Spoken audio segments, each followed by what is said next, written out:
This is KCC Live. Hi, you're listening to Amy on Out There on KCC Live.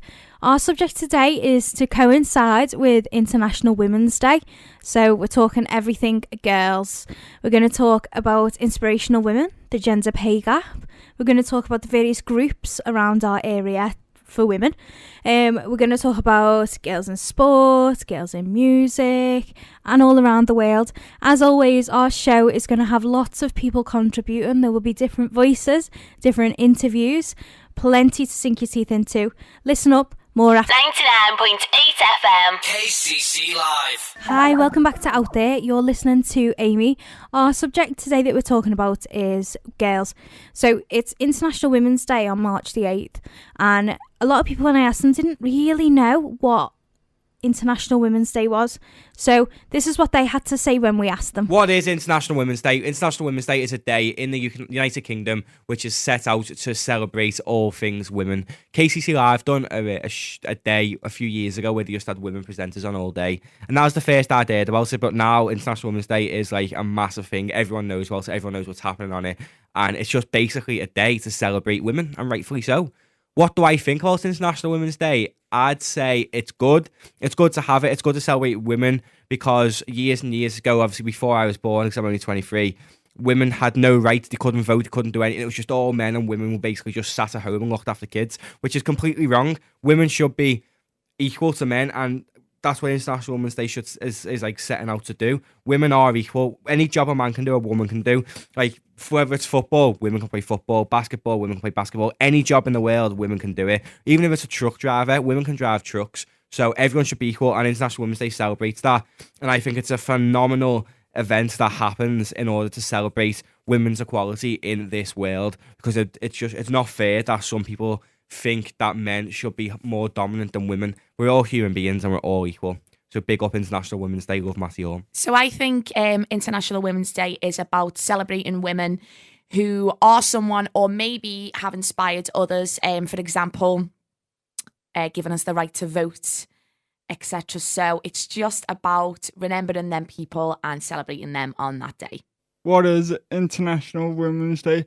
Well, to me, it's a day that's dedicated to women because of all the hard work like they do, like look after kids and do the stressful jobs that men can't do. I think it's good and it should be recognised, but men should be recognised as well. To be honest, I'm not too sure what International Women's Day is, but I've got a feeling that it is a day to celebrate, the Beyoncés of the world, like the strong, independent women, people that want equal rights. All for it myself, like. So when I was younger, I don't think International Women's Day was something that I was too familiar with, and I probably, if you'd have asked me when I was younger, would have said that it was something that I'm not particularly bothered about. Which now, older me, is quite upset probably about my attitude from when I was younger. Even though I paid attention in school and I remember the history lessons, and I know that things weren't always equal between men and women, at that time of being sort of younger in school and finding out about these things, it didn't really faze me. It wasn't something that I kind of could relate to. Despite being a woman, it just wasn't something that I thought, okay, this is an issue that requires my attention. So I can't ever remember celebrating an International Women's Day in school or college or anything like that. But now as I'm older and I've got more awareness of how the world works, and I am in employment and I am working in the community, I think it is important to challenge or to kind of highlight things that need to be challenged or need to be spoken about, and things do need to change. So regardless of what the issue is, it shouldn't be something that's just accepted. It should be something that is looked at. And if a way of looking at it to raise awareness is having something like International Women's Day where we do celebrate women and the achievements and equal rights and things like that, then yeah, I do think it is absolutely necessary. How you celebrate it and what you do to celebrate it, I think it's different for each person and each organisation. And I think whatever you do something to acknowledge it, because there was a time, and I'm saying and I'm referring back in history, but right now we're going through an issue with gender pay gaps and women not being paid as much as men within the same position, which in this day and age just seems a little bit behind the times and not allowed to happen. So yeah, International Women's Day, it's really important that we celebrate it. It's really important that we acknowledge that although it seems to be on the surface that there's equal rights between everyone, there isn't still. And there's still a lot of work to be done to improve that. 99.8 FM. KCC Live. Some interesting views there on what International Women's Day is. So I must say, I did notice when I was asking people about International Women's Day, as you do. I asked people in the radio station, I asked people on social media, I asked people in my college class, I asked just generally everybody that I came across as I've been sort of getting information for this show. And I must say, I found that a lot of men, when you ask them about International Women's Day, they're a bit like, well, when's International Men's Day? You know, they want to be special too, of course. So for the record, International Men's Day is held on the 19th of November. So you've got one, guys. And the aim's to improve gender relations and promote unity. Now, I think it's great. I'm all about gender equality, and so is Out There, and that's what we're sort of pushing for. And, you know, gender inclusion as well. International Women's Day isn't necessarily just about women.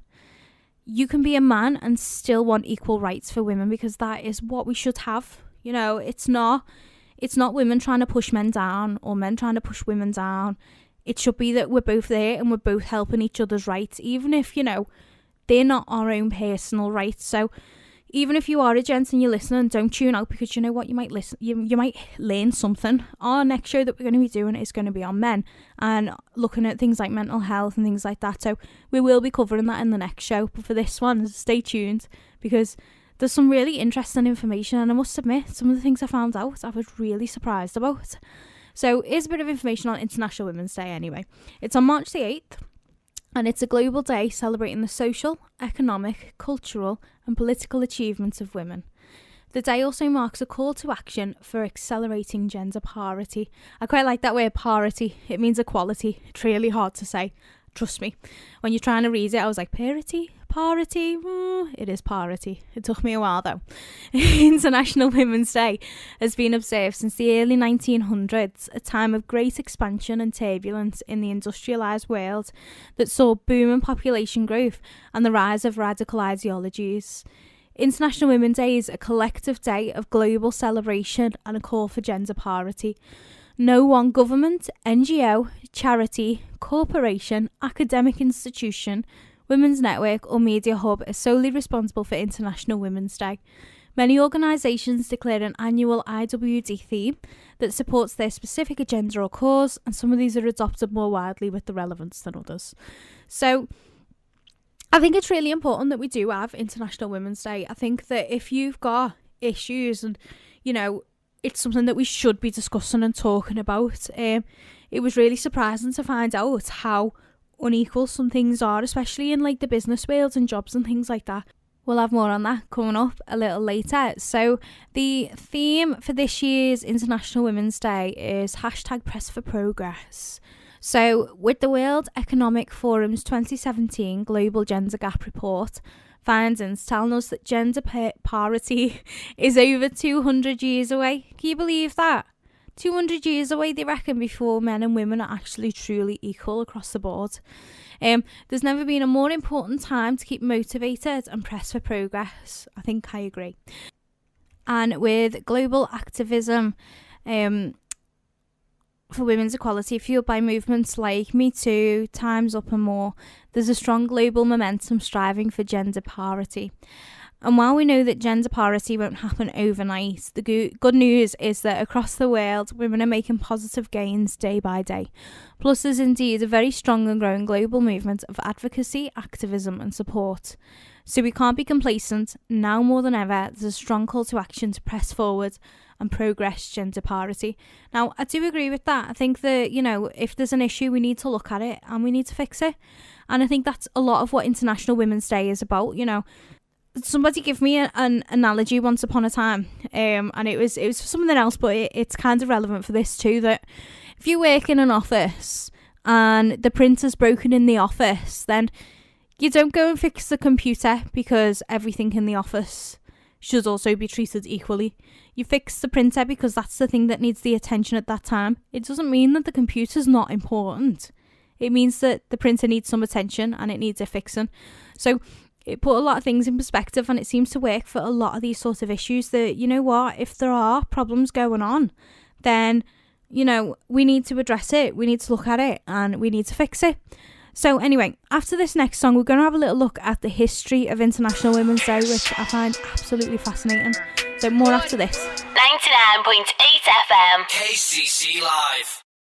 Hi, welcome back to Out There. You're listening to Amy, and we're talking about International Women's Day. A little bit of brief sort of history. I don't want to give you like a whole history lesson, but I did find some important dates for the UK and women's rights. So in 1908, Aylesbury became the first town in Britain to have a woman mayor. 1914, Britain gets its first policewoman. 1917, the Women's Royal Navy Service is formed. In 1918, in Britain, women over 30 are allowed to vote if they own property or if they're married to a householder. So we're celebrating that 100 years of women getting the vote. But even in 1918, it still wasn't as cut as dry as all women. 1919, in Britain, a new law allows women to become lawyers, vets and civil servants. 1928, in Britain, all women over 21 are allowed to vote the same as men. So we got the real equal vote in 1928, but it did start in 1918. 1929, Margaret Blanfield becomes the first woman cabinet minister in Britain. 1955, Barbara Mandel becomes the first women newsreader on British TV. 1956, Rose Heilbron becomes the first woman judge in Britain. She also went on to become the first Old Bailey judge as well a little later on. 1970, an Equal Pay Act is passed in Britain. 1975, the Sex Discrimination Act makes it illegal to discriminate against women in employment, education and training. 1979, Margaret Thatcher becomes the first woman Prime Minister in Britain. She was a woman. 1983, Mary Donaldson becomes the first woman Lord Mayor of London. And 1995, Pauline Clare becomes the first female Chief Constable in Britain. Also, a nod to 2013, when women were given rights to marry other women, of course, because civil partnerships became legal in marriage. I think it's important that, you know, gay women also have the same rights as straight women. All women across the board should have the same rights. It doesn't matter who they are, but we should also be making sure that minorities like gay women, women of colour, are also getting equal rights. Speaking of which, we were talking about strong people of colour in the station, and we got onto the subject of the new film out at the moment, Black Panther. And I've not had a chance to see it yet, so no one ruin it for me. But Christine at the station manager, she'd seen it and she was like, do you know what? It was so good. She was like, it was amazing. And it was so good to see seriously strong women of colour portraying, you know, these characters. And the representation that was there. So we were talking then about, you know, women's equal rights and stuff, and how people of colour as well have contributed. So we got onto Rosa Parks. A lot of women had listed her as one of her female inspirations. So if you don't know Rosa Parks, she was a black activist in America, and it started because in 1955 she refused to give up her seat on a bus. So in Alabama it was. She basically, it used to be that the bus cars were segregated, so you'd had a white bit for white people to sit in and a bit for black people to sit in. So one day she sat down and this white man expected her to move, and she basically just went no. And, you know, she then continued. She kind of accidentally almost fell into the activism, but then carried it on and on and on for her whole life. So she was a real inspiration in that sense. And, you know, she was a real voice about racial segregation and equal rights for women of colour and just people of colour as well. One of the quotes from it that I really liked was, "The only tired I was tired of giving in." And I think that is, it really sort of rung with me, because it is something as well that, as far as women go, you know, equal rights, we are tired of giving in. Like, why? And we refuse to lie down. So many of us will not take it. We won't. We refuse to be treated any differently than a male. Another woman who came up who was inspirational was Marsha P. Johnson, who she did identify as female as well as male, but she did identify as female. For anyone that doesn't know, we've actually covered Marsha Johnson a few times on the Out There show. She was an activist at the Stonewall riots and was really out there, you know, for LGBT rights. There's a few really nice quotes from it, and there's actually a Netflix documentary that's gone up recently. I am halfway through, and I'm really enjoying it. It's nice to see a personal insight into Marsha P. Johnson's life. I love, there's a really great quote, and it's one of my favourite quotes. She was up against a judge, and the judge turned around and said to her, well, what does the P stand for, Marsha P. Johnson? And she just turned around and said, pay it no mind. You know, like, doesn't matter. And, you know, that sort of stuck then. Whenever people quote Marsha P. Johnson, that one seems to pop up a lot. But yeah, Black Panther apparently is well worth going to see. It is on my list to go and watch because it sounds cracking. It really does. I will be going to see it myself this week. Coming up, we've got more about the gender pay gap. So we're going to have a little look at that, and I've got a bit more information on Black Panther for you. Stay tuned, more after this. 99.8 FM. KCC Live. Hi, welcome back. You're listening to Amy on Out There on KCC Live. So our subject this week has been on girls and women. We've just been talking about Black Panther. And I got sent a great article, and it was about Disney have donated $1 million to the youth STEM program in celebration of Black Panther. For those that don't know, like I did not know, so I went and checked it out. STEM is science, technology, engineering, and mathematics. So it's basically like the technical stuff. So what they've done is, because Black Panther's got quite sort of heavy themes of like tech, and like there's a girl in it apparently that's really smart. She sounds like she's like a female sort of Tony Stark. They've donated to STEM to sort of do in real life what the film's doing, which I think sounds absolutely fantastic. Really good idea.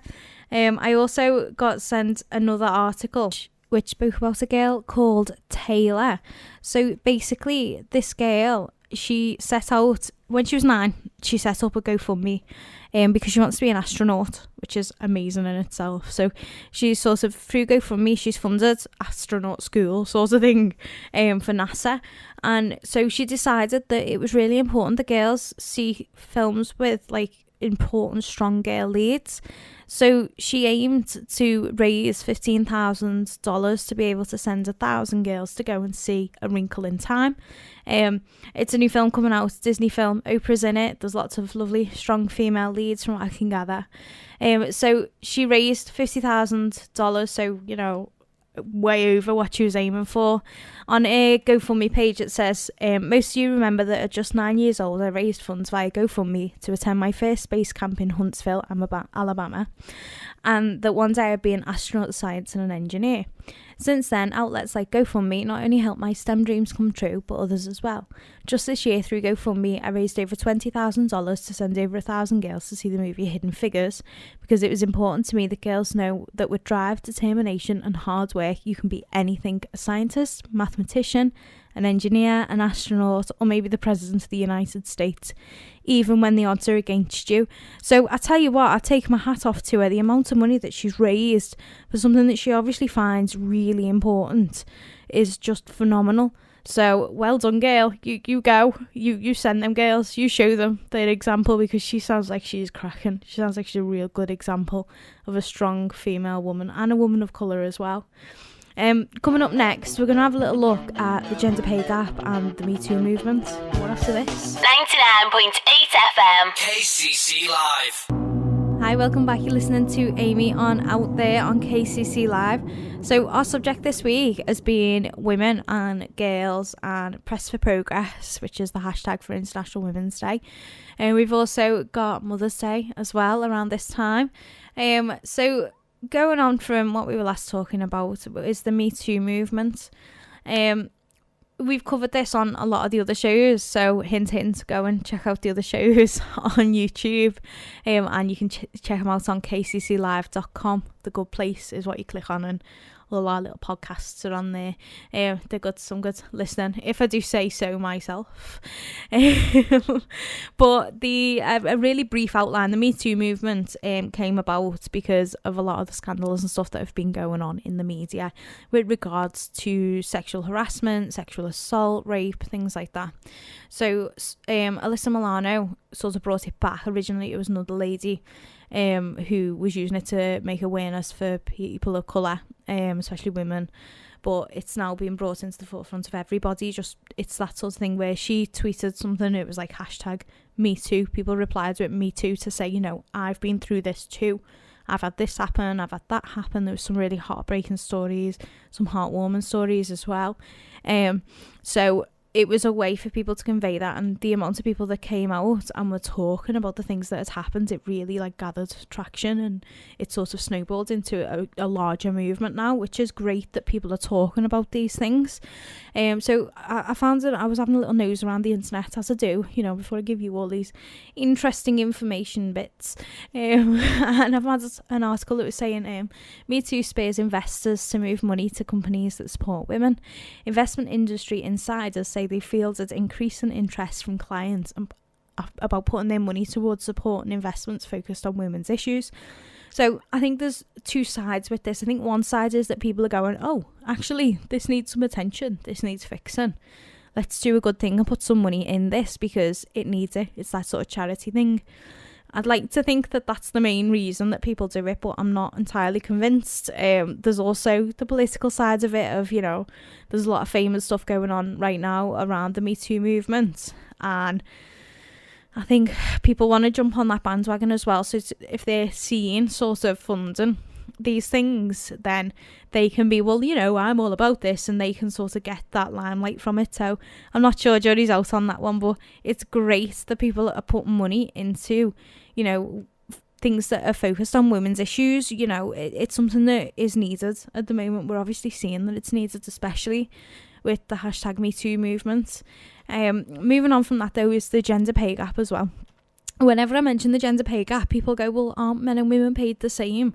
And they are. We've had a law that says men and women have to be paid the same for the same job. So, you know, if someone's on a checkout, whether they're male or female, they have to be paid the same amount per hour. That's the law. But what it's basically saying is that the people at the top tier, the difference between them and the people at the bottom and their gender. So what's being found is that a lot of these sort of elite top tier people are men in bigger companies, and then the women are the ones that are doing the lower down jobs, if you like. You know, they're not the chairs, they're not the people at the top, they're not presidents or vice presidents. So here's a bit more to explain it. It says the gender pay gap isn't the same as equal pay. Equal pay is that men and women are doing the same job, should be paid the same. It's been a legal requirement for 47 years. Under the Equal Pay Act 1970 and more recently the Equal Pay Act 2010, it's unlawful to pay people unequally because they are a man or a woman. This applies to all employers, no matter how small. So a company might have a gender pay gap if a majority of men are in top jobs, despite paying male and female employees the same amount for similar roles. The gender pay gap is the percentage difference between average hourly earnings for men and women. So you can actually check out your company's gender pay gap because they've been made to publish them by, I think it's the 1st of April. And if you go onto gov.uk, then it's on there and you can actually check out what the pay gap is, and some of them's quite shocking actually. Like, I think part of the problem is people just accept that the people at the top are going to be male and white and older, and we expect it. We imagine them all sat around, you know, in a boardroom. And we shouldn't. We should be questioning that, because I know I don't. I just assume it, that, you know, it's always older, elderly sort of grey-haired gentlemen that are running the business, and it's not always that way, and women could potentially do as good a job as a man. There's a few different things I think though as well that sort of go with that. We always see women as things like secretaries, making cups of tea, or in like a more nurturing role as well. So things like teachers and stuff like that, we always think of women. We normally think of women. Whereas when you talk about a headmaster or mistress, you know, headmasters, it's a man. Man's at the top of the school, but woman's teaching. You know, it seems like we think of them in that role. Christine, our station manager, she's a fantastic station manager, and I'm not just saying that because she's listening, honest. Like, she won't give me a wage rise or anything. I'm a volunteer, so, you know, I don't get on out of it. Maybe get a cup of tea if I'm lucky. She is great, and she's really good at her job, and I don't think anyone could do her job the way she does. I really don't. But when she goes out to events and stuff, a lot of the time, people will go to her, she'll go, oh, I work for KCC Live, and they'll go, oh, right, are you like the secretary, the receptionist? Are you HR? You know, they don't assume that she's the one that's running the gaff, and she is, and she runs it well. And so she'll be like, oh, no, I run the place, you know, I'm the boss. And a lot of them will sort of go, oh, and get really awkward about it, which I think they kind of deserve, to be honest, but that's my opinion. But it seems quite often we assume that women will be in a lower role and men will be the boss. If you're like, you know, who wears the trousers sort of thing, you know, even that saying, it's about men, isn't it? So I think, you know, I've been lucky that I've known a lot of women bosses, if you like, you know, people who are teachers, people who work in the NHS. I used to work in nursing homes. You know, my bosses were women a lot of the time, and they were great bosses and they were really good at what they did. But you seem to find a lot when there's a woman who's in a sort of a position of power, if you like, a lot of the times people will say things about them. So they'll go, oh, she's a B word, that sort of thing, she's a coward, you know, she's terrible to work for, she's a right one. Whereas if that was a man, a lot of the time, like, oh, he's a strong leader and he takes no rubbish from anyone, but they'll personally attack a woman over it. So I found that that's quite common, that, you know, this person's got balls of steel or something like that, whereas the woman's, you know, really hard to work for and difficult and stuff like that. And I don't know if it's the women feel like they've got to be like that. They've got to be, you know, really sort of hard hitting to keep on in that sort of position. Or if it's the, you know, men sort of, and women as well, you know, everybody just decides that as soon as a woman's in power, you know, she's a B word. I'm not sure on that one either. You'll have to let me know what you think. You can go over to the KCC Live Facebook, or you can email me, amy@kcclive.com. And let me know what you think about it, because I am interested to hear people's opinions on these things as well. It's not just me whittering on. Anyway, coming up next, I promised you more people than me and more voices, so you don't have to just listen to my lovely voice. So we spoke to Safina, who's an inspirational woman. She really is. She chairs the Greater Manchester Equalities Network. So we're going to have a little interview with her coming up next. 99.8 FM. KCC Live. We've got Safina in for an interview. Hi, Safina. Hi, Amy. Can you tell us a little bit about yourself, please? Yes, so my name's Safina Nadeem. I'm an Equality, Diversity and Inclusion lead. I currently work for Stockport NHS Foundation Trust. And my job involves making sure that our staff and our patients are kind of treated fairly and equitably, and they're not discriminated against, and they get the services that they need. What path led you to your current position, to your role? So I started my kind of career working as a nursing assistant in the Learning Disability Health Services. That was many years ago, and my job involved working in the Equal Access team, which was looking at people with learning disabilities and making sure that they were getting equal access to services. And I kind of just landed into that post. I had no kind of nursing experience or anything like that, so it was kind of something that I looked at and I thought that looks interesting. And I did that for 10 years. I really, really enjoyed that. Once I finished doing that, I went straight onto a project called Cancer Pathways. And Cancer Pathways was a project that looked at people with who lived in socially deprived communities, and it looked at that people living in socially deprived communities who were more likely to get certain types of cancer, but less likely to access services and get help, and more likely to die from from their cancer. So it was looking at making sure that they got the right information, Yeah. looking at preventative information as well, and making sure that they got the right services and the right help. And so from then on, I think I realised that I was interested in equality and justice and fairness. So that's kind of my career pathway. And I was lucky enough for one of my employers to fund my master's in equality. Oh, wow. And that took me a few years to do. So yeah, again, I was really lucky that happened, and it kind of just made my passion even more. That's amazing. You're also chair of the BHA. Mm-hmm. What is it I'm that a they vice do? chair What do you the for them? BHA. So the BHA is BHA for Equality. It's a charity that's based in Manchester. And it's a health and social care charity, and it looks at challenging health inequalities that exist. They are based in Manchester, but they work across the country. Yeah. And it's looking at mainly sexual health, HIV, but they do a lot more than that. But their focus is looking at that kind of prevention around HIV and sexual health. And they do a lot of work with marginalised communities, other communities as well, to making sure that they're getting the right help for their health and making sure that there's no health inequalities. That sounds like they really make a difference then, definitely. I've worked across the Greater Manchester, so I was aware of the charity for many, many years. I think the charity's been going 25 years. And I was really I loved the whole ethos of their work and the work that they did. So they just approached me one day and said, we'd like you to be on our board. So that's how it happened. And I've been on their board and a vice chair. I've been on the board for about 3 years, and the vice chair was just recently appointed. As we were discussing earlier, our show this week is on women. A few questions about you as a woman. Have you ever found that different people will have a different attitude towards you in relation to your job because you're a woman? I think there is always that.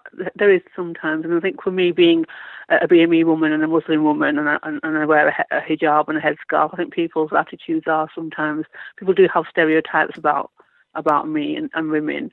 I think that's going. It's not as it used to be. Yeah. But I still think there are attitudes towards women. I get stereotypes all the time around what I should be doing. So often when I go to meetings, people assume that I'm the interpreter. Yeah. Or I've come to help somebody, not an NHS manager. So there are certain stereotypes that exist. Yeah, definitely. I do find that quite shocking that people have that sort of attitude towards you. Like, that's ridiculous. Yeah, I know. I think I'm not shocked in a way because my work is around equality and inclusion, so I hear the stories all the time about people being stereotyped or discriminated against. So I think in that sense, I'm not shocked. But on the other, you think, come on, it's 2018 now, things have changed, and but unfortunately, people still do hold the stereotypes. And I think they are the minority. In my experience, I think things are a lot better than they used to be. But you do still find that people, do kind of look at you sometimes and think, "Oh, what are you doing here?" kind of thing. Yeah. We heard you've been nominated for an award. What's that for? So the award is it's for a role model. So the company was founded. It's called Northern Power Women, and it was founded a few years ago by someone called Simone Roche. And what it is, it's kind of a collaborative campaign to accelerate gender diversity in the north of England. Yes. So it's a kind of encouraging women, and some men as well, to kind of become agents of change and for gender equality and get people to kind of increase opportunities for women and mentor.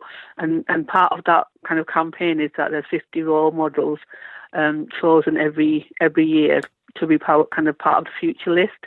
So I was nominated by someone, and it was over like 700-800 nominations. So I was nominated, and I made the list for this year's future list for role models for the Northern Power Women. So yeah, I'm really, really chuffed with that.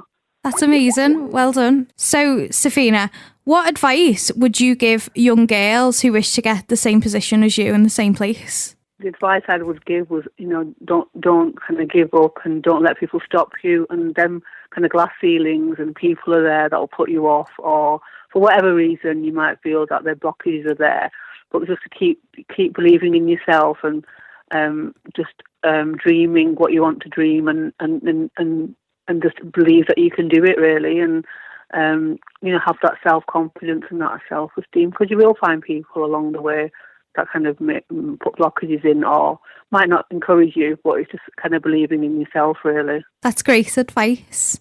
You're also a mum. Do you ever find it hard to balance work and home life? Is that even a thing? Yeah, I mean, I've been a mum for many years now, and I think looking back, it has been tough. But I think I've been really lucky that I've had support from my parents, my mum, my husband. So the way I see it, we see it as a relationship is that we're both partners and we're both equally responsible for childcare. So we make sure that it's a partnership, really. Oh, I That's agree. really, really helped. And I think I've really been lucky because I've always worked in public sector and people have been so flexible with me and making sure that, if I've got things going on, that I do have that time. So I think I've been really lucky. I've had really good employers that have been flexible and had really good network of people, and that understanding from a partner that it's a joint thing, it's not just me doing it, it's a joint partnership. So that's really, really helped as well. It's nice to hear that you've obviously had that support there. Finally, it's International Women's Day this week. Who's your female inspiration? I have to say my mum, really. I can't not say my mum. I think my mum has been my inspiration. She came to this country about 46 years ago. Yeah. And she was actually carrying me when she came. Didn't have a word of English. Came to a country that she didn't know, and really worked really, really hard to bring 6 children up. And she's such an inspiration, never given up, and always worked really, really hard to provide the best for us. So I have to say my mum, really. I think she's my biggest role model and my biggest inspiration. She sounds like an amazing lady. Yeah, she is. She's absolutely amazing. Safina, thank you so much for talking to us. You're welcome. It's been a pleasure. 99.8 FM. KCC Live. Hi, welcome back. Thank you so much to Safina for that fantastic interview. So moving on for that though, we had to look at the different sort of girl groups and stuff that were in Liverpool. There was loads. There was so many, which was great. That there's lots of support out there. So we picked a few, and we found a few that were aiming to get women and girls into STEM jobs, so science, technology, engineering, and maths. And one we found was Girl Geeks, which is really cool because a lot of the time when you think of geeks and nerds and people who are like in these sort of techie jobs, you think of like males, and it's not. It's also females. There are female geeks. They're not just looking for attention, which seems to be another sort of opinion. You only have to look at like the cosplay stuff and things like that for that. People say, oh, she's doing it for attention. She's not. She's doing it because she wants to do cosplay. But yeah, Girls Geeks it's great. We've got an interview coming up a little bit later with Amy, but before that I'm going to tell you about it. So on their main page it says that, did you know that by 2040 it's estimated that only 1% of the tech sector will be female if there are no interventions? 1%. That's a tiny percent. Like, the tech sector is huge. It includes huge companies. Also, that if we were to close the gender pay gap, it'd be worth an estimated 600 billion to the UK just by getting girls into STEM jobs. And come on, girls, we're capable. Too right. Some of the women that I am lucky enough to know are so strong and so clever. Like, the things that they know is just amazing. It's like wizardry to me. It really is. I'm not a techie person. It's just magic. So anyway, we're on a mission to change this by creating positive interventions such as events, courses and workshops to inspire women and girls of all ages. We also celebrate and showcase role models within the tech sector. If you check out their website, the Girl Geeks website, it's really good. It's nice to see what they've got on there. So they've got their little journey. So they thought, where are all the girls in tech in 2013? They started a Twitter account and a dodgy website. Their words, not mine. Grew a loyal online community. And then they left their job so that they could do more of what we love. I love that it's really personal as well. You can obviously tell that they really love what they do.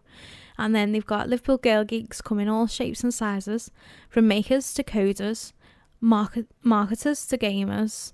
They've got blogs, they've got events, they've got all kinds. Really interesting. If that's something that you're into, have a look, check it out, because it's a great group. So we spoke to Amy. She's an ambassador for Liverpool Girl Geeks, and this is what she had to say. The station with attitude. KCC Live. We've got Amy in for an interview. Hi, Amy. Hiya, Amy. How are you doing? I'm good, thank you. Can you tell us a little bit about yourself? Yeah, sure. So I am a producer for an independent video game company in Liverpool city centre called Geeks Games, and we work on lots of different games for consoles, PC, and mobile. And recently became an ambassador for women in games to try and get more women into the games industry. So what does it mean to be an ambassador in Women in Games? What is it that you do in your role? So it's quite fresh for me. I've only just started. When I went to the meetup, which was last year, there was lots of women and men there as well who understood that there's a big gap in diversity in gaming, meaning that the games aren't reaching the widest audience we can do. The opinions are quite narrow-minded as well, that it's just mainly from a male point of view. And when you have that gap, you don't reach everyone that you should be reaching. You're not, you can do a lot better, do you know what I mean? Yeah. And you're missing out on lots of different opinions as well to make your product better. And I've seen lots of women there who were really inspiring. And I actually, at the point, thought to myself, wow, I do maybe have a career here for a long time. There's me thinking that when I reach, say, 40, 50, I'm no longer going to be relevant in this job. But there I see lots of women much, much older and enjoying their jobs and doing really well at them. So it's more to get girls into the industry, recognise that there is a place for you there and that you can make a difference. So were you yourself ever worried when you were going into sort of a more predominantly male-orientated industry? Were you aware of that? Well, I have a sister who's 10 years older than me, and she's like a chartered engineer, mechanical engineer. She's the only one in the country who can do her job. And I've seen the struggles that she went through university just to do that job, to be taken seriously. And I do say it did put me off. That's why I went down into the media and art role, or side of things. And it was only the past couple of years that I fell into production in games rather than in radio, and understood that I really enjoy it. And it is a male-dominated industry, but I don't think I would have went for it if I hadn't fallen into it that way, because I was put off, and still to this day, I do see the struggles that even my sister has when she runs. She's the head of her department, and she still is hitting these glass ceilings and is getting overlooked for promotion. Why do you think so few women actually get into STEM jobs? Like, what could we do to encourage more women? I think we have to hit the girls when they're really young. Say, like, 4, maybe key stage grades, 11, 12. I think when you get to about 15, 16, you might have missed the mark, I think sometimes it's better to, when you're younger, when your kids are growing up, or your nieces or nephews, to make them understand that it's not separate male, female. Everyone can do the same job. To some respects there is like physical differences and stuff, but girls' brain and the man's brain is absolutely no difference really in abilities in doing a job. Definitely. And stop saying putting girls in one bracket and boys in another, and make sure opportunities are open to all the kids. And if a kid wants to go and kick a football rather than paint something, allow them to do it. Like when I was growing up, I wasn't allowed to draw in school. I was put into knitting class. Now, to be honest, I'm an absolute amazing knitter and I'm a good drawer too. But I just find that very bizarre that I was told I couldn't do something because I was a girl. I had to go and knit a teddy. So those things, hopefully it's not like that anymore, but those things can't go on. Otherwise, there's no wonder girls don't want to go into those industries. Definitely. They're told they can't do it. Is there any advice you give for any of our younger listeners how to get into the industry? Just get yourself out there. Don't say to yourself you can't do something. Try it. Okay, if you can't do it, move on to something else. But just get out there and make yourself known. All you can do is your best. How can people get in touch with Girl Geeks? How can they find out what's going on with them and the Girl Gamers as well? Well, we did some work with them recently, and if you look for them online, if you Google Liverpool Girl Geeks, they've got lots of opportunities open for lots of girls in Liverpool to get involved in lots of different things like coding and gaming and various other stuff. We're just doing the gaming work with them at the present time. Awesome. So finally then, who is your inspirational woman? Well, I'm going to have to say my mother, aren't I? I wouldn't be where I am without my mum. Like, she was brought up where women have no choice. in studies, they were given hairdressing or cooking. Yeah. Just because of their gender, and she didn't want the same for her daughters, so she brought us up to be very strong, independent women. But as well, any woman out there who stands up for her rights and to try and bridge this gap. Thank you so much for coming in and speaking to us, Amy. No, thanks very much for having me, Amy. It was great speaking to you. Hopefully we'll speak to you again. Bye. Bye. The Station with Attitude. KCC Live. Hi, welcome back. You're listening to Amy on Out There on KCC Live. Great interview there with Amy. Thank you so much for speaking to us about Girl Geeks. Another one of the clubs that we found in Liverpool was the Future Boss Club. First off, I love that it's called the Future Boss Club. That's just amazing. So this is a bit about them. So they were established in September 2016 by a group of young female professionals spanning a varied range of industries. Future Boss Club was set up in a bid to bring fresh approach to building effective networks amongst businesses across the Northwest. Exclusive to women aged 18 to 30, Future Boss Clubs offers a unique concept that puts a focus on female-specific business matters, from new age networking to a series of She Does events, which explore an array of topics that aren't widely addressed but often pondered. The support network aims to prove how boss it is to be a woman in business. I like that. That's a proper great Scoutism, isn't it? How boss it is. Yes, boss. Their mission statement is that it's an organisation set up for young female professionals, 18 to 30, founded by a diverse cohort of city businesswomen. It aims to empower, inspire and support the Northwest's next generation of leaders, whilst building relationships with like-minded women. I think it's great. I think it's such a good idea. Like, just a way of networking and not having to deal with people getting drunk and, going to parties and things like that. And, there's always inappropriate. Well, I'm not saying that always is, but quite often there'll be inappropriate behaviour and things like that. I love the idea of female business owners sort of building each other up and, helping each other out rather than sniping and things like that. It's about time women stood up for each other and were like, I can help you up here, you help me, yeah. And, aiming to get women as well into boss roles, into the sort of, if it's deserving, of course, they shouldn't be discounted just because they're female. So I love that that's what they're all about. We spoke to Ali of Future Boss Club about it, and this is what she had to say. My name's Abigail Angle. I'm the Marketing and Engagement Officer at the Women's Organisation and also a Director and Board Member of Future Boss Club. So the Women's Organisation is a charity and a social enterprise and a not-for-profit, and we help women start and grow their own businesses, as well as helping them with personal development and confidence building and things like that. So also about Future Boss Club, that's basically a personal and professional networking and development group for women aged 18 to 30 in Liverpool City region. So that was kind of born out of the Women's Organisation. We'd established that there was a bit of a gap for young women going out into networking events and things like that, so we put it in place to help them grow and learn and develop together. That's cool. How did you get involved in this, Abby?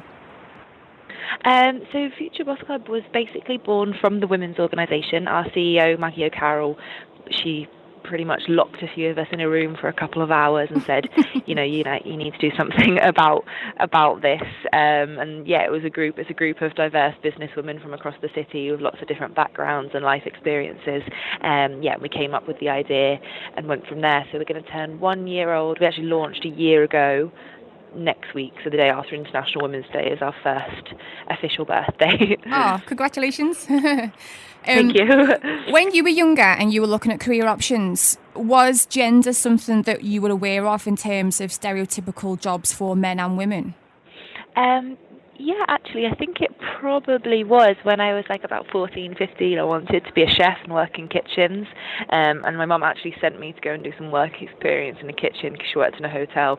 And honestly, it put me off for life at the tender age of 14, just because it was a really uncomfortable, male-dominated, intimidating environment. So I think I was quite quickly already put off by that for the rest of my life, pretty much. So yeah, I think maybe I just had that bad experience, but it was something that I was aware of in my personal experience. And so for some of the males that argue that there isn't any issues with male versus female roles, in the world, in the workforce. Why is it that it's important to kind of acknowledge that there maybe is, and reasons why places like Future Boss Club exists? Yeah, there's there's stacks and stacks of reports and evidence and statistics that say that we are completely underrepresented in every sector of society. So the information is out there, and now it's about making a move towards gender equality and gender parity. I think the progress is really slow, but we are making progress. So with organisations like the Women's Org and Future Boss Club, we're there to kind of campaign and put forward the fact that we know these imbalances and inequalities are there, and make steps towards ensuring that there's better representation. Yeah, and when it comes to gender pay gaps, that's a massive argument in the news right now, and it's been brought to everyone's attention that this actually does exist. Personally, maybe not professionally, how do you feel that we could conquer this? How do you feel that this is something that can be equality brought to all job roles regardless of gender? Yeah, so I think there's a couple of different arguments. There's different things that basically the responsibility should be lying with the organisations and the companies. It's actually it's illegal for men and women to not be paid the same. It's completely against the law, and that that's a known fact, and that's been like that for so many years. So companies and organisations need to be held accountable by law if they're paying men and women different rates of pay. They need to be fined. They need to be named and shamed. Basically, they need to be a whole range of things, and they just need to be accountable. On a personal level, I guess what an individual can do. It's all about if you think that you're being paid less than a counterpart. It's about asking to see your company's pay records, making the case and asking. I know sometimes it's not the easiest thing to do, but it's a step in the right direction. Sure. And if those companies are acting ethically, then it wouldn't be an issue, really, would it, to see information? Yeah, exactly. No, exactly. If they're acting in the right way, they're not going to have any qualms about giving you the information. So part of this show is to celebrate International Women's Day. Is there any particular women, past or present, who've either inspired you or motivated you? Someone who comes to mind when you think of special women? It's hard. Actually, I got asked this question last night as well. It's really difficult. I think, from my personal opinion, I'm surrounded by incredible women every single day because of the work that I do, and it's a massive honour and a privilege that I get to spend my days talking to women. It's just the type of women that I think are brave and put themselves outside of their comfort zones that really inspire me, and I'm proud to know. That's brilliant. And as far as Future Boss Club goes and the women's organisation, what kinds of work or what events have you got planned in terms of International Women's Day? Anything that you can do and we can get involved in? Yeah, definitely. We've got there's so much going on that is really, really exciting.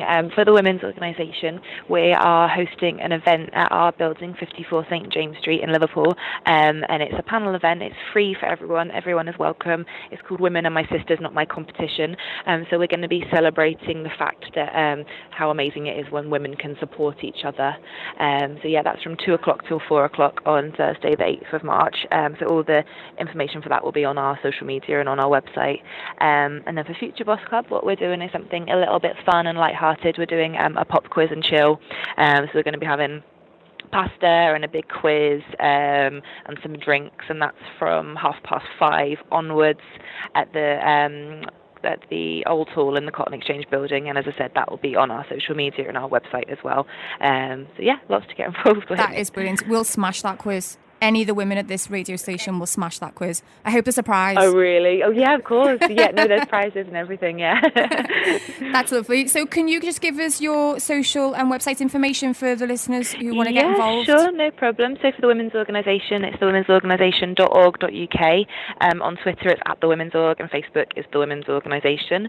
For Future Boss Club, futurebossclub.co.uk, and then at Future Boss Club for Facebook and Twitter and Instagram. So pretty straightforward. forward. That's lovely. The Station with Attitude. KCC Live. Hi, welcome back. You're listening to Amy on Out There. Of course, our subject today is on women and girls and international women. And where would we be if we didn't talk about music? I mean, we are on the radio after all. So, I mean, music helps communicate how people feel. It does, like, emotional wise. Music can pick me up or it can put me down. It really can. If I want to be miserable, I put on a sad song. If I want to be up and motivated, I put on an up and motivated song. Usually, it is actually Beyonce's Girls. I'm like, yeah, run the world. Yeah, that's me. Anyway, you know, you can have a good sing-along car in the car karaoke. I love car karaoke.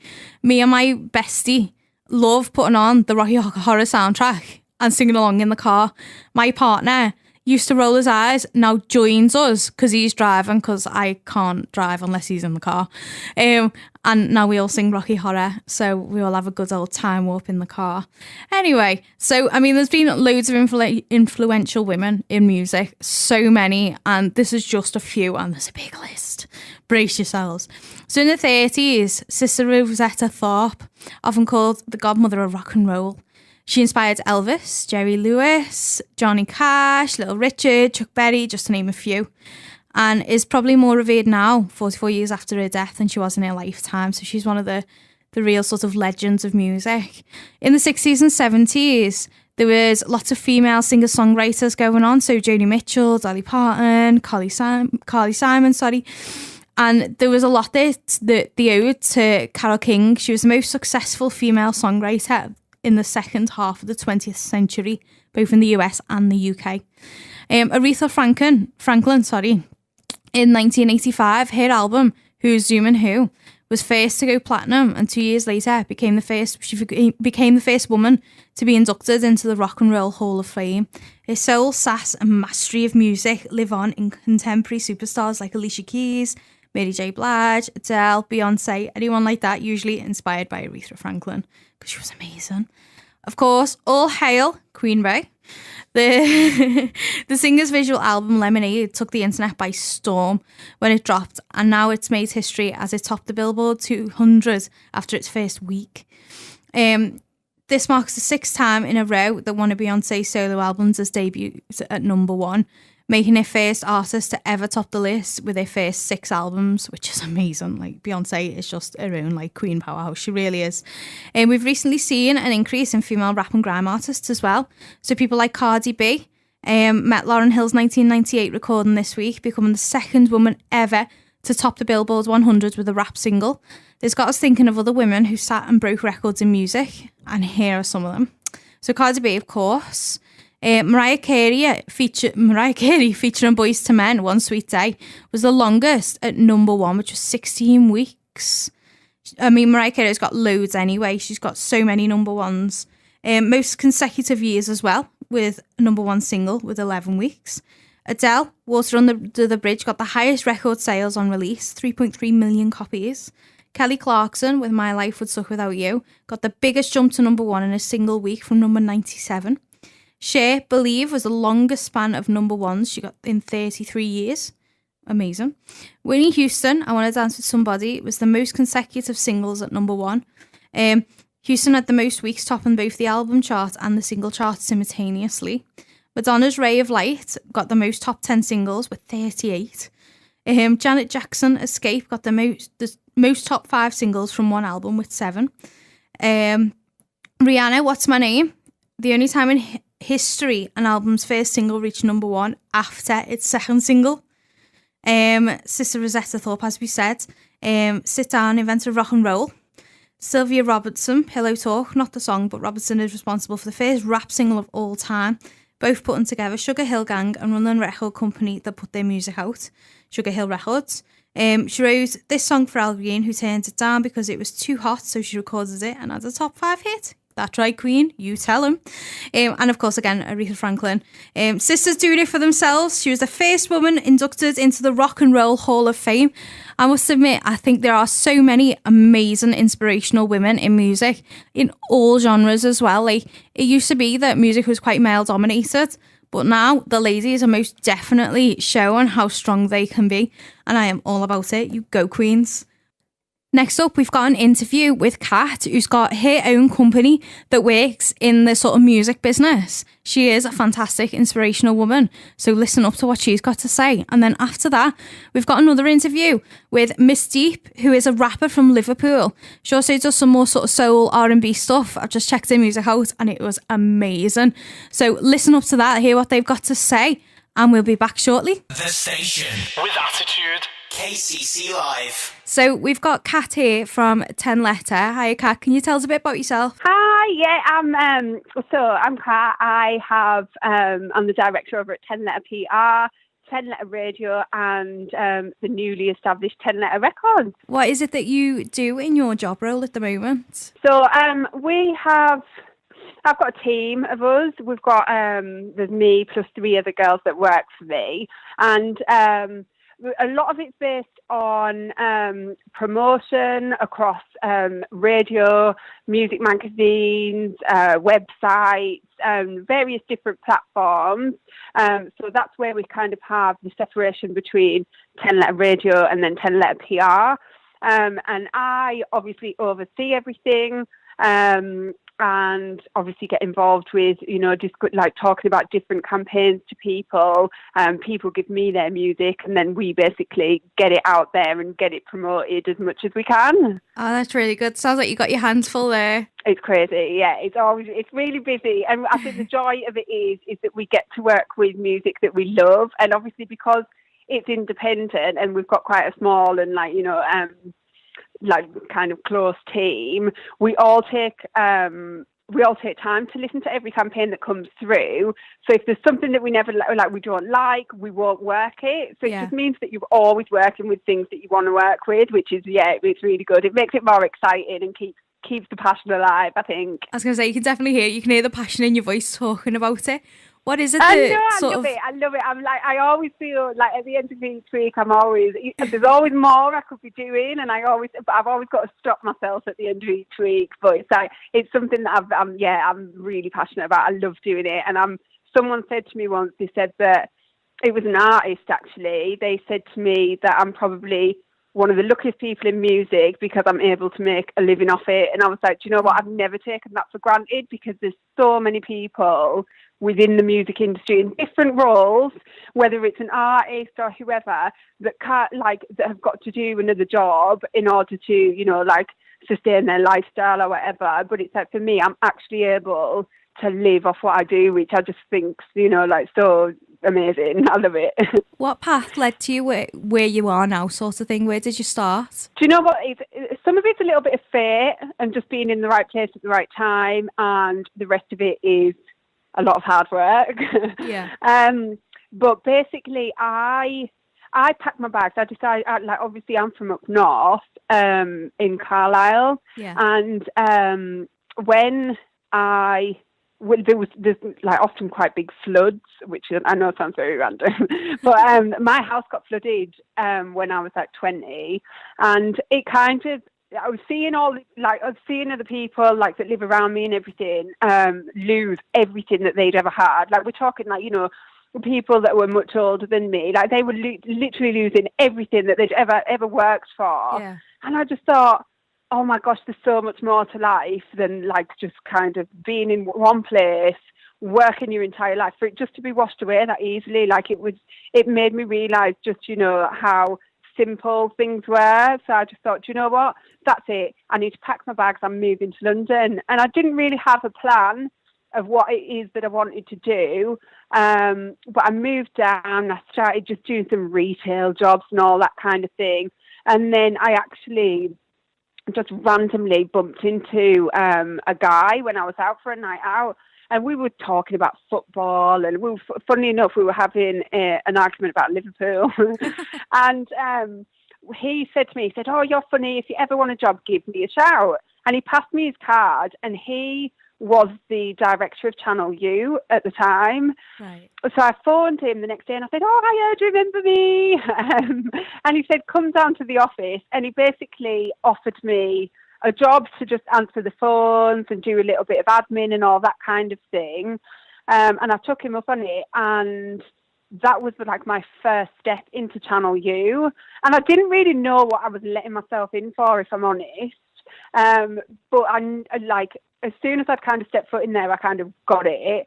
And I remember the first day I walked out of there and I said to my friend, I was like, within 6 months, I'll manage that place. Yeah. And that was it. I did. And I was there for about 8 years. I ended up, putting things out with Lethal Bizzle. Like we started I was at Channel U for 8 years. When it moved up to had its name change into Channel AKA, we did all of that. Obviously saw the very early grime scene come up. And then we started a little record label as well, and we started putting out records for Lethal Bizzle, Devlin, Louis White with Ed Sheeran, all these different people, and I ended up managing that as well. Yeah. And obviously it was just because it was all independent. It was just my boss was kind of one of them guys that was just right, this is what we want to do. Find out how to do it, Kat, and just do it. And that was it. I was given so much kind of ownership over it, I suppose, and control over it. But it was because I had that. I had to make it work. So that I'd just go out and I'd learn for myself, and then it kind of armed me with everything that I've had now to be able to move on and do what I do with 10 Letter. Yeah, no, that's really good though. It sounds like you've really sort of climbed that ladder and got yourself in that position now where you've got people under you. Massively, yeah. It took a lot. It took a lot of climbing. There was, it was that. But I'm so pleased that I did it in that way because it's given me so many different perspectives. I've been the label who's needed PR, and then I've also been on the side where it's I've been the person that's been plugged to by other PRs.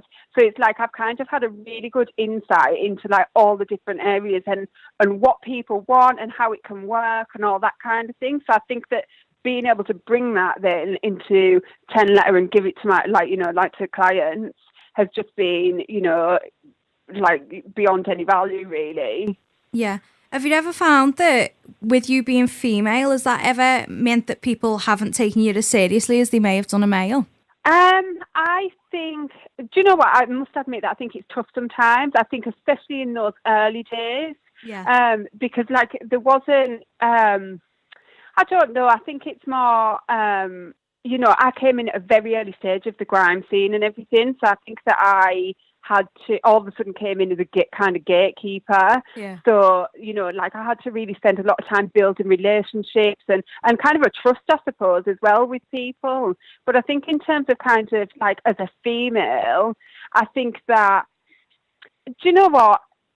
I think whether you're a man or a woman, you just have to hold your own and keep it 100 with people. And I think that it's easy for to say, have you got are you coming against things? I think there's always going to be things in every role, and I think you can kind of roll over and be a victim to it, or you can just prove people wrong. And I think that I tend to look at it that way.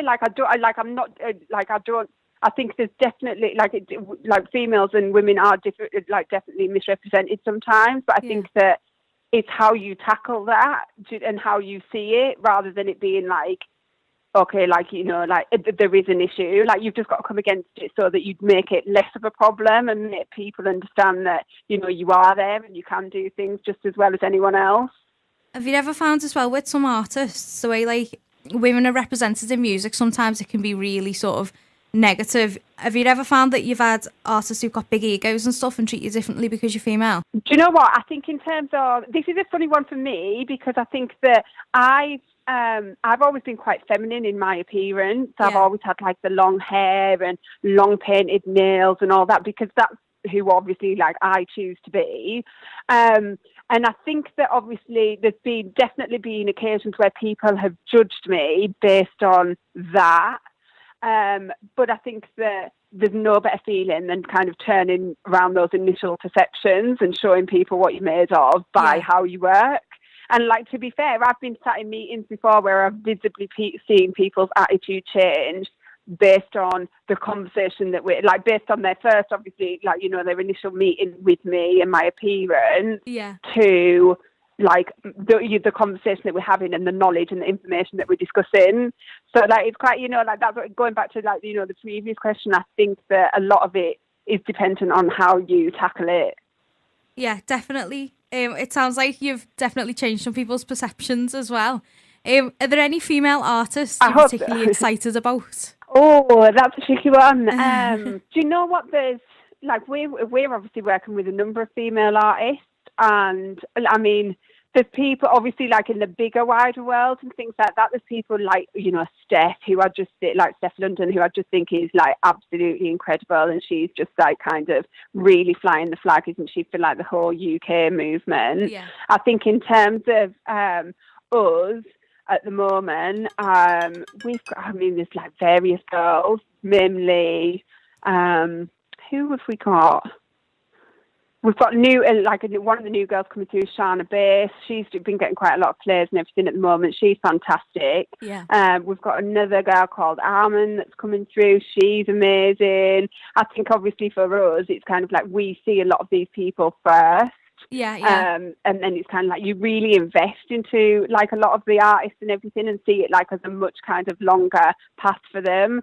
But I think, if we're talking more like kind of that mainstream look, I think like, the likes of Steph is just amazing. I think she's just brilliant at what she does. Are there any women as well from the Northwest you'd suggest to watch? Do you know what? I don't see a lot. I know this sounds awful. I don't see a lot of women from the Northwest, especially coming through in like out in like my scene, because we're very urban and like grimy and all the rest of it. Yeah. So there's not a huge amount.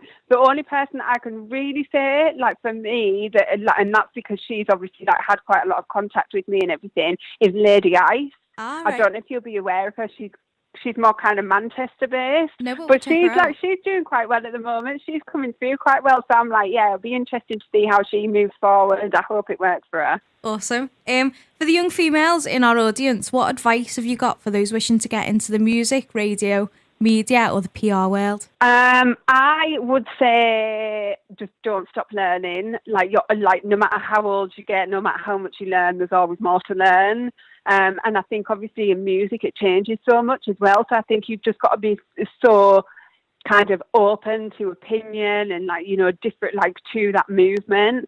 I think as well, build relationships. I think that the relationships I've had since I started in music 12 years ago have remained with me and are literally the backbone to my business. And the fact that obviously I can independently run a company and employ 3 other like-minded women. So I think that those that they're the key things that you need at any time. And I think that as well, more specifically in my scene, because obviously we do, really focus on the kind of urban world again. It's like everyone moves around. So for example, people like DJ Target and Charlie Sloth used to bring me their videos, when they would, Target was obviously Roll Deep, and then Charlie, used to do some bits and bobs and he used to rap and stuff like that. So, I've known them that long, and then obviously now they've kind of progressed and moved into different roles, but it's like the relationship still remains. Yeah. So I think you've got to make sure that you kind of really nurture those. I think that's the main thing. That's some really good advice. So you're a mum as well. Have you ever found that it can be difficult balancing work and home life, or is that even a thing? Do you know what? For me, it is. It is a massive thing. I've got 2 kids and I'm actually by myself with them. So for me, it's just kind of being a single mum, holding down 3 different businesses, and employees and everything else. It's just there is a lot to juggle. My son, who is 2.5, when I had him, I actually took 2 weeks off work to have him, and that was it. That was my maternity leave. And when I did that, I hadn't told anyone that I was pregnant. And when I did that, I put an out of office on my emails, just saying that I was obviously on holiday. And the reason for that was because I didn't want people to think, oh, Kat's having a baby, she's too busy, so she won't be able to do our campaign. Yeah. So because of being bad for business. That was a real big juggle for me. And literally 3 days after I had him, I was back on email, and I actually landed our Bugsy Malone campaign off that. Wow. And it was so it's just one of them things that you've just got to do. But saying all that, it's like, this is my life for me. Like, this is my absolute passion, and it's something that I absolutely love. So I would probably much rather be sat on my computer doing an email and talking about what I do rather than be sat watching TV. Yeah, but that being said, I think you're an absolute So it inspiration kind of like, for being able to spin that many plates. Like, I've got 2 children myself, and I cannot imagine keeping 3 businesses on the go. I just won't get out of bed if I'm on.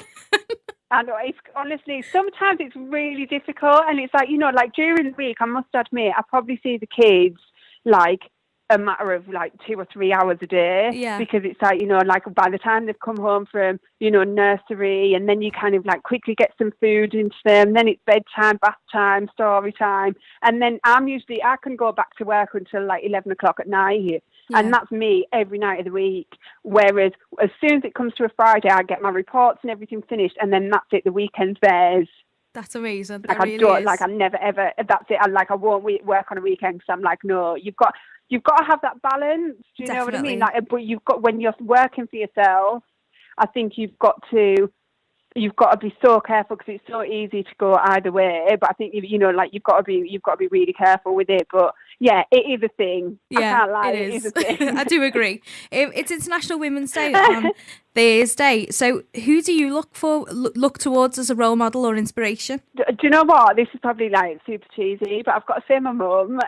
No, that's not cheesy. I've got So to many say my people mum, have said and their probably mum. some of my closest female friends, if I'm honest, because I think my mum, because she brought me up by herself. Like, my dad wasn't around when, you know, like I was growing up, and she was a head teacher, and, you know, worked really long hours and everything as well. And me and my sister, we grew up and had to be quite independent quite quickly, and it did us no harm.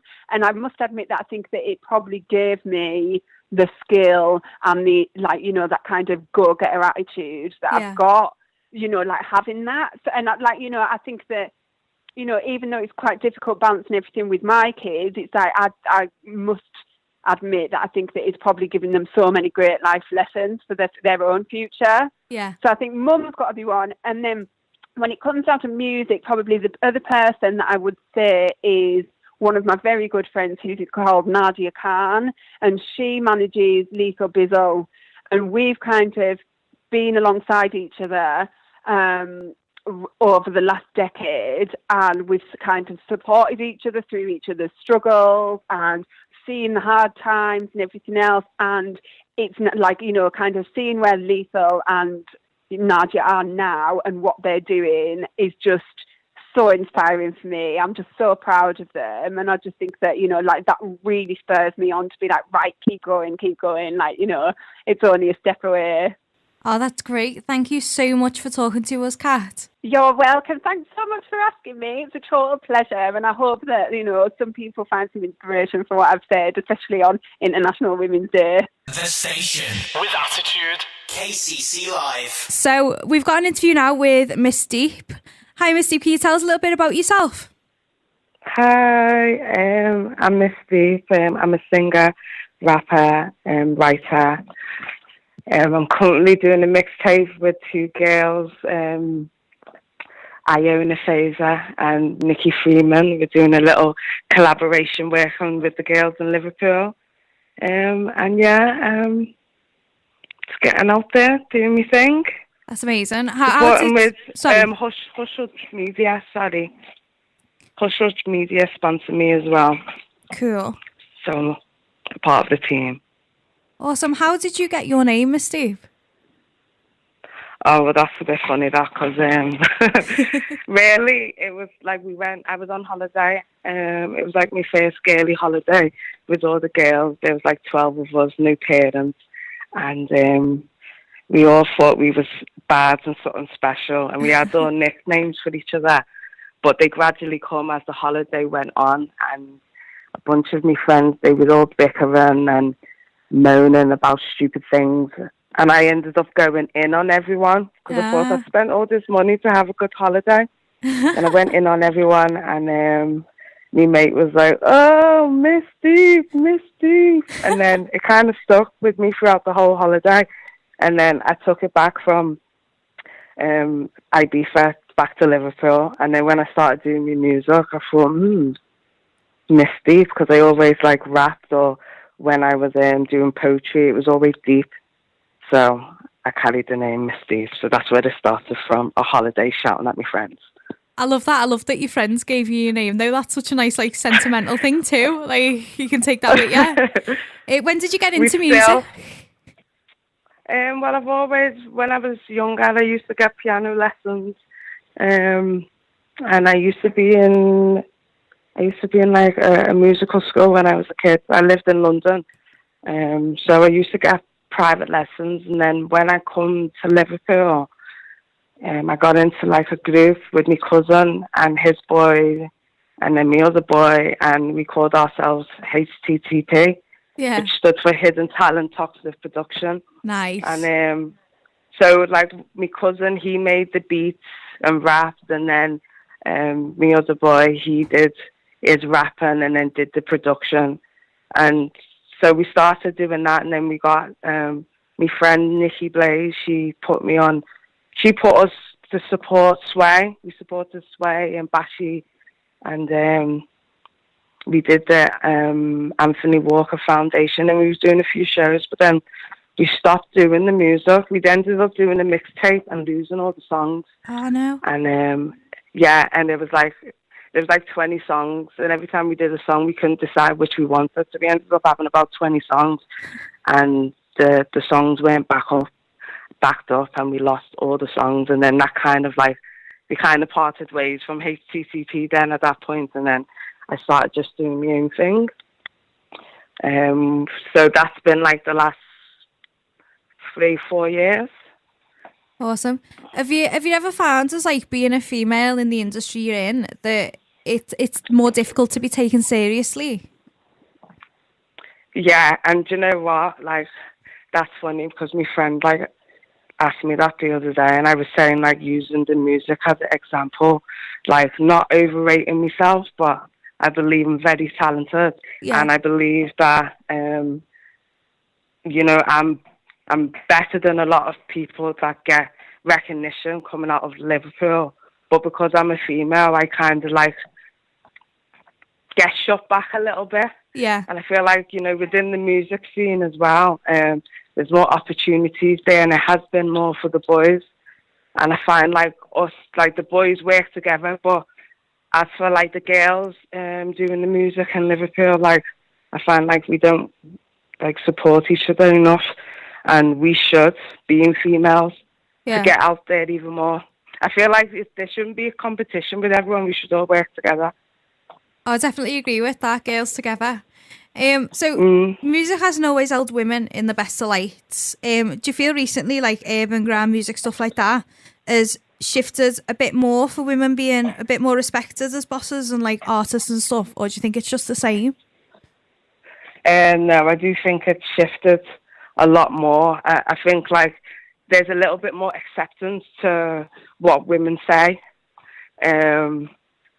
Back in the day, if a certain woman was spitting bars and she said all rude words, there'd be a label of that person. But you know what, to be honest, looking back, like, I've spat a few things, because my idols were like Lil' Kim, Foxy Brown, Missy Elliott, and the Brat, like that genre. And, they didn't say like the the nicest words. So like, I like fed off them words and them bars, and then I would try and put it into my own. But then as I've gotten older, I realised like, it sets a kind of image. People like have a perception of you after you saying certain things. So, but I feel like it's more accepted a bit more now. Yeah, it's sad that like in my own experience, I think it's accepted and encouraged for guys to sort of speak in a certain way, but once a woman speaks like that, it's like, oh God, she must be that type of girl. Do you know what I mean? Yeah, she shouldn't say that. But then you get like me, like, to be honest, like I'm not really bothered what people think, and you can get one song where I'm like, da, da, da, and I'm aggressive and I'm saying this, that and the other, and you can get like a slow jam where I'm singing and I'm all loved up. But either way, people will have a perception of you from like what you say in your lyrics. Definitely. So I try and not take on board what's getting said, as long as like I was happy with what I said. That's all that really matters. But women do get shut down, and a guy could probably get propped for what he said, and then a girl will get shut down. Yeah. But I do think it has shifted a bit more. I think there is a little bit more acceptance because times have changed. Yeah. Music's not the way it used to be. So what about you then? What does the future hold for Miss Deep? Well, at the moment, I've been leaning towards writing for other artists. That's what I want to do. I enjoy writing for other people. I'm in the middle of doing a mixtape, which will have 12 tracks. I've got 2 tracks I need to record with someone, and then that will kind of show that side of me, because even though I write my own music and that, and I've wrote for a few people, I've never really pushed that side of my creativity. So I'm doing the mixtape with songs that I'm writing, and I've got a show on Friday with Hush Hush Media. They've got Eyes. He's in on Friday. Where's your show? Eyes. It's in. That's so bad, but I don't even. I'm sure you'll know when you get there. I always know on the day. That's so bad, but I always know on the day. So anyone's interested, they'll have to have a good Google and find where you are then on Friday. Oh, I do it all the time. But that should be good as well. I'm looking forward to that. Awesome. That's that. And I'll have a music video coming out with Iona and Mickey Freeman, because we're doing a little mixtape together. Nice. Try and support each other, get a little bit of collaborations with other female artists and other males as well, and just network. That's what I want to do this year, network. Yeah, definitely. Queens together. That's my opinion.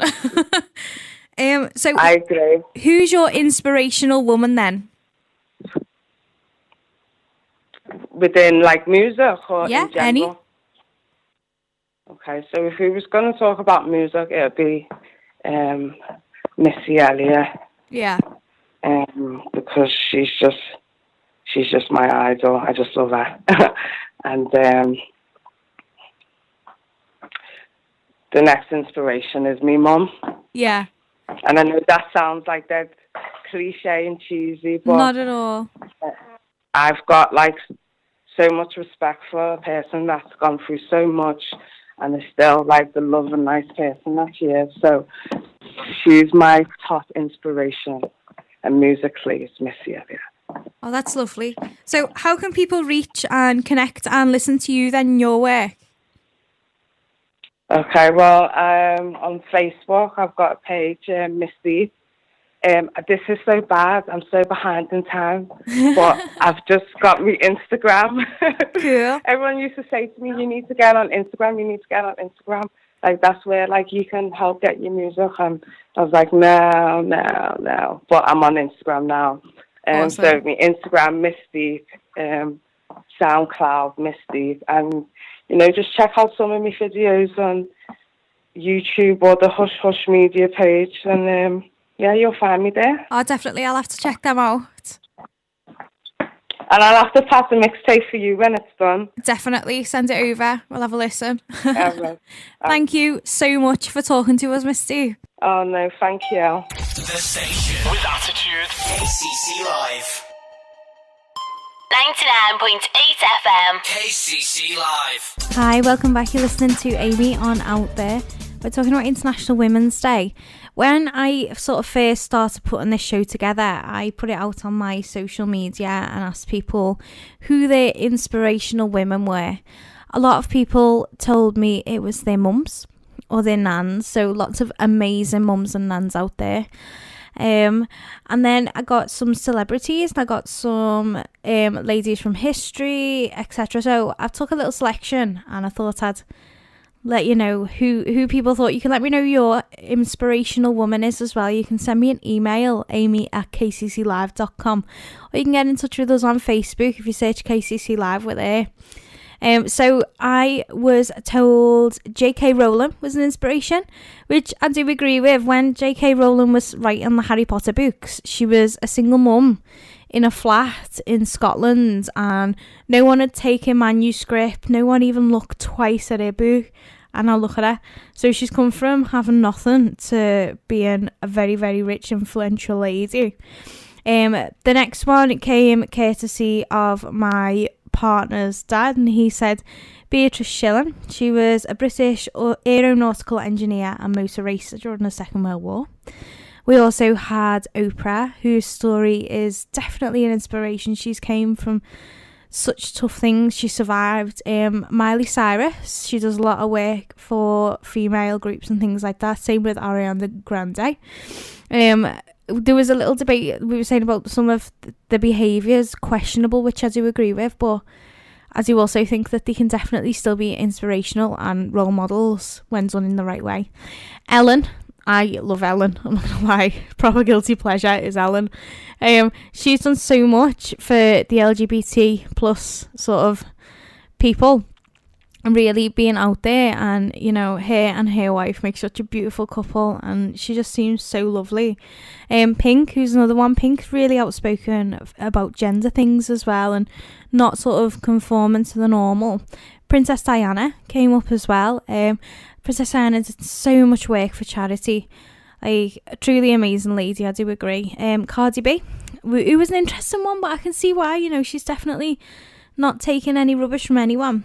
Tina Turner, who went through a lot of marital abuse and things like that in the 80s, but came out the other side.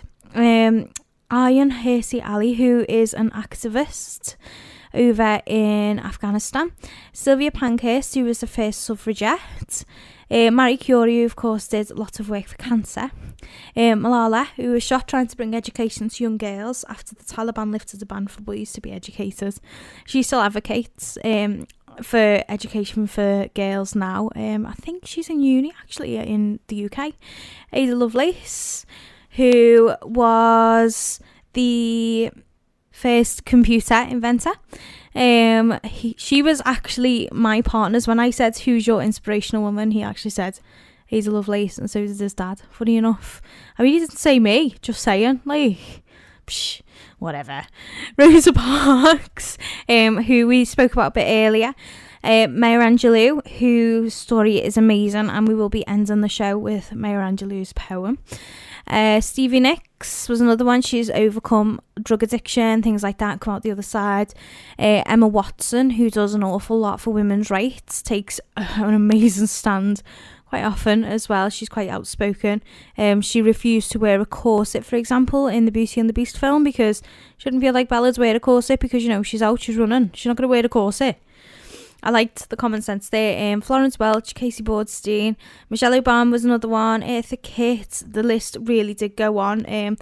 There was Marsha P. Johnson in there as well. There was all kinds of people from all walks of life. And as I said, lots of people who were talking about their mums and their nans. And I must admit, my nan was an inspiration to me. As I'm recording this, it actually would have been her birthday today. She was an amazing lady, and my mum as well. My mum is a very strong lady, and I do idolise her. And also my partner's mum, Carol, she is cracking. She is such an inspiration, and his nana as well, Elsie. And also my partner Nathan, his dad's partner Hilary, she's also an absolute inspiration for me, all the work that she does. Lots of strong women in my family and around me, and I know I'm very, very lucky to have the people I have. Even my aunties and stuff are all really strong women. I'm very lucky that I come from a family that has lots of strong women, and I feel very lucky that my daughter also has lots of strong women that she'll be able to model herself off, and my son has strong women as well to be able to respect and, you know, be taught how to respect women. Anyway, We're going to have a little bit more after this song, but we are coming to the end of our show. So our next link, I've found a poem. It's one of my favourite poems. It's by Maya Angelou and it's called Phenomenal Woman. So I'll be reading that out for you after this. 99.8 FM. KCC Live. Hi, welcome back. You're listening to Amy on Out There on KCC Live. We're coming to the end of our show now, but I wanted to share with you, it's one of my favourite poems. It's by a lady called Maya Angelou.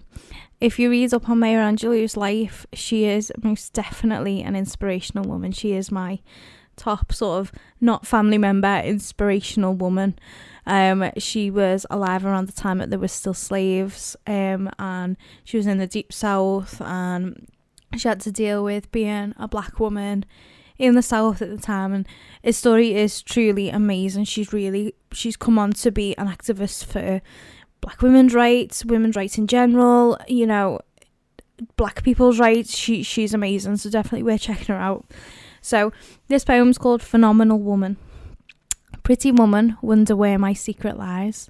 I'm not cute or built to suit a fashion model's size, but when I start to tell them, they think I'm telling lies. I say, it's in the reach of my arms, the span of my hips, the stride of my steps, the curl of my lips. I'm a woman. Phenomenal woman, that's me. I walk into the room, just as cool as you please, and to a man, the fellows stand or fall down to their knees. Then they swarm around me, a hive of honeybees. I say, it's the fire in my eyes and the flash of my teeth, the swing in my waist and the joy in my feet. I'm a woman, phenomenal woman, that's me. Men themselves have wondered what they see in me. They try so much, but they can't touch my inner mystery. When I try to show them, they say they can't see. I say, it's in the arch of my back, the sun of my smile, the rise of my breasts, the grace of my style. I'm a woman, phenomenal woman, that's me. Now you understand just why my head's not bowed. I don't shout or jump aloud, or have to talk real loud. When you see me passing, it ought to make you proud. I say, it's in the click of my heels, the bend of my hair, the palm of my hand, the need for my care, 'cause I'm a woman, phenomenal woman, that's me. That's the poem. It is one of my favourite poems, and I think it's true. It just shows the power as women have. Just one last thing before we end this show. The last song is Stairway to Heaven, and I'd like to dedicate it to my best friend Dom's mum Marie, who passed last year, and this will be the first Mother's Day that she's not with us, so this is for you, Marie. Thanks for listening. Till next time.